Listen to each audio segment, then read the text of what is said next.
Hello and welcome back to Greg Way Enterprises Week 20.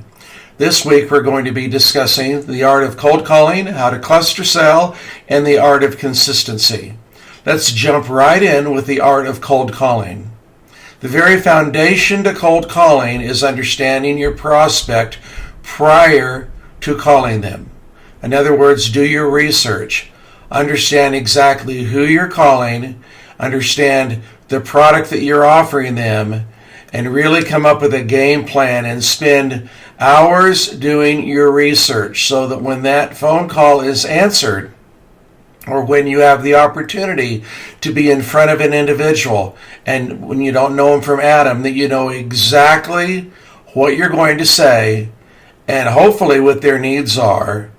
And you're going to be able to understand this by, on your research, understanding, for example, if you're calling on a business, how long they've been in business, where they're geographically located, perhaps the type of income that is associated with this business or this individual.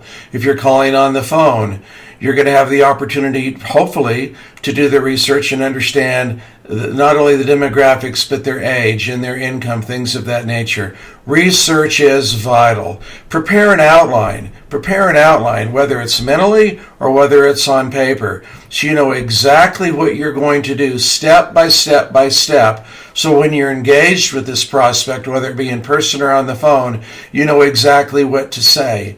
Prior to meeting the individual or talking with the individual, set goals. Extremely important that you set goals. Write them on paper. Understand your goals. Be very committed to your goals. And know the reward of what it's going to, in essence, the payoff, what it's going to be once you achieve those goals to help motivate yourself. Prepare an outline. So on preparing the outline, let's go a little bit further on that and jump over setting the goals. And in essence, let's prepare an introductory line. So when you very first meet an individual, you can introduce yourself by giving them your name, your company, the reason for contacting them. Super important that you have a very strong approach, whether it's on the phone or in person, that first impression is really solid and very well put together. Let's have, in essence, what I like to call a thesis statement, or let's cover the topic. For example, in speech, giving a talk, you're going to have an introductory statement, a thesis, a main body, and a conclusion. Your introductory statement is going to be, in essence, introducing what you're going to be talking about, or in this case, introducing yourself, your company, the reason you're calling them. And then you're going to wrap that into the introductory statement, and you're going to tell them, in essence, hello, I'm calling because you filled out a questionnaire, or hello, I'm here to help you because I notice that you have the type of business that would work really well with our product, or whatever it may be. So let's prepare an outline and let's stick to it. Let's be very disciplined and stick to that outline, but let's not make it sound like something you've memorized or something that's canned. Let's go into that thesis statement and cover the topic, and then let's go through the main body. Normally a main body, you're covering 3 different sections. Let's break it down on the 3 different sections of what you're going to be discussing with them or trying to sell them. And that's all part of doing your homework. If you're going to do your homework, do your research, have your outline, be prepared, and be able to keep them engaged in the conversation to start getting some affirmative yes answers from them. And then let's have a conclusion. And if you can't close them right then, for example, if you're on the phone, the conclusion on cold calling in essence would be, may I make a follow-up appointment with you? Or if you're with an individual that's not ready to buy that very moment, say, can I call you later in the day? Or is there a way I can come back and see you if you're going to a business? And let's let rejection motivate you. If they reject you, if they tell you, no, we're not interested in what you have to say on the phone, or if you call upon their business, whatever it may be, don't get down. Don't hang your head. Don't let that happen to you. Let it motivate you. Let it really fire you up so the next individual, you're more prepared. Whenever someone rejects something I have to present to them, I try to go through in my mind all the positives, all the negatives, and then sometimes I'll write them down and I'll study them so that the next person that I call upon, I'm able to overcome those rejections. I'm able to learn, have it be a learning experience. Don't let it get you down. And, and overcome, try to really overcome as you practice, as you go through things, and as you, in your mind, and as you go through your sales pitch or your whatever it is you're presenting. As you're practicing, let's really overcome the art of hesitating. Let's not hesitate. Let's work through it. For example, on these videos, everything is unedited. It's unedited for a reason, because I'm trying to show you in a real life situation, there can't be any hesitation. There can't. If you make a mistake, just keep on going. Just keep on going. 99% of the time, people aren't even going to notice that. And as we're working on cold calling, let's really work on connecting with the prospect. Let's really work with talking about them, talking about their family, talking about their needs. Let's try to make it personal, so these individuals genuinely know that you care about them, because you do. And if you don't, you really, really should. So let's review on the art of cold calling. Let's do our research. Let's prepare an outline. Let's set our goals, obtainable goals, goals that are realistic. Let's prepare an introductory line or an intro. Let's have a thesis statement where we can review the topic. And then let's have a main body where we can really go through and make our presentation. And if they don't have enough time right then to listen to you, let's make sure that in conclusion, we wrap it back up and we say, hey, is there a time that we can get together again, whether it's in person or whether it's on the phone? And let's, prior to doing this, let's practice and practice and practice and go over and over in our mind anything that we might have done wrong. Whether we're hesitating, whether we say something wrong, whatever it may be, let's really do it to where we can really flow and we can really make things happen really seamless. And let's really practice on connecting with our prospect. Super, super important. Take time to get to know them. Spend as much time in between as you're giving your presentation, taking a personal interest in them and talking to them, and learn how to work with the wife or work with the husband or visit with the children or pet the dog or talk to them about whatever it may be that they're interested in. Because remember, it's super, super important. They're going to buy you before they buy the product. Let's talk about how to cluster sell. Let's geographically organize or route a group of prospects if we're going out, for example, in person to see people. All right? Let's try to geographically route these individuals in a city, for example, within a 5-mile radius, on the east side, the west side, the south end, the north end, whatever it may be. Then let's systematically dissect northeast, southeast, northwest, southwest. Let's geographically route them and let's type them up so that we know exactly what we're doing when we're going to cluster sell. And we're talking about cluster selling in person. If you're going to cluster sell, for example, on the phone, let's try to do it so that if we're going to be doing follow-up appointments in person, we want to do it within a geographical area that's not going to waste our time and our fuel and things of that nature.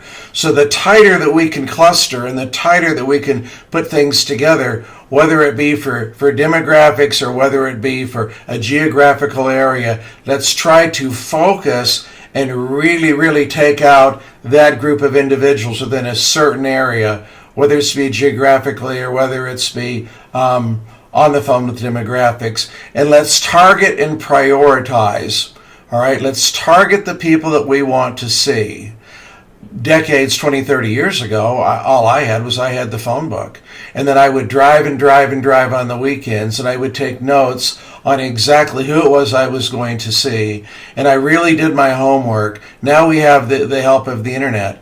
But you'll notice on the internet sometimes it's not always exactly accurate.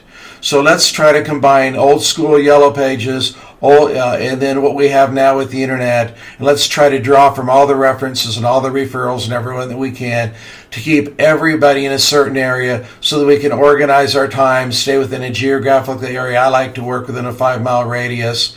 And then let's also piggyback off the people that we've worked with and sold in that area. Or if you're talking to someone on the phone, say, well, you were referred to me by so-and-so. I work with hundreds and hundreds of businesses in my state on a yearly basis, and it's rare that I'll go out and see somebody new now, but if I do go out to see somebody new, I will immediately say, hey, I'm a friend of so-and-so, or so-and-so sent me. If you're calling someone on the phone, you can say, you know what, so-and-so referred me to you. Very, very important to establish that credibility. Let's talk about the art of consistency. Let's be very, very consistent, and let's organize our follow-up and be consistent. For example, let's talk right now about organizing, being consistent with our follow-up on a weekly, monthly, yearly basis. So if we've worked with somebody, if we've sold somebody, we have on our computer, our iPad, our phone, and even handwritten, we have written down exactly who we saw, what the conversation was, an overview of it, what they bought, and when it's time to go back and see them again. For the salespeople that will take the time to organize their thoughts and organize these people, it's much, much easier, and it makes your months and your weeks and your years and whatnot come together much more smoothly. And let's be very disciplined and stick to a plan. So if we have a plan, we're going to deal with 30, 40 people this week, and we have them organized because we saw them 30, 40, 50 weeks ago. Let's make sure we follow through and we develop a very organized game plan.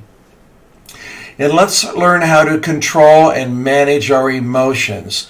So when we're going through, for example, if things have changed, if people have moved, if businesses moved, if phone numbers are dead, if leads are dead, if people just aren't around the way they were a year ago, let's learn how to really manage our emotions and go in there and start to use some of these other concepts and cluster sell in that area and piggyback off the people that we had previously sold, that we've renewed, so that we can expand our base and continue to maintain that stream of customers. And in order to do that, we have to know our numbers. Let's know our numbers. Let's set our goals. Let's know exactly what it is we need to accomplish. If we don't know what our numbers are and what we need to do, you're dead in the water. Know what your numbers are. Have a whiteboard. Write down weekly, monthly, yearly. Let's do comparisons, and let's stick to that game plan. And as I mentioned, let's stay focused. And part of consistency is let's stay healthy, mentally and physically. Let's keep ourselves and our mind healthy. Let's put into our mind, let's put into our body those things that aren't going to be a distraction. So when it's time to sell and we lock in and we get laser focused, we've got the energy to give the very, very last customer of the day the same amount of focus and energy that we gave the very first customer. Because that last customer deserves it. And you owe it to them, and you owe it to yourself. And let's remember that consistency, in essence, forms habits. We're going to be talking here in the next week or two about forming habits, and I'm excited to talk about that and dig into that deeper. But consistency equates into forming habits. Consistency establishes credibility. Super, super important. If they see you and if you have FaceTime with them, even if they don't buy again, it establishes your credibility and they know you have not ran off to do something else, that you still care about them, that you're with them, and that you're following up with them, and it establishes their trust and credibility. It keeps you relevant and it shows you're committed. So, and as you are focused, it shows them that you're focused. So let's review, in essence, the art of consistency.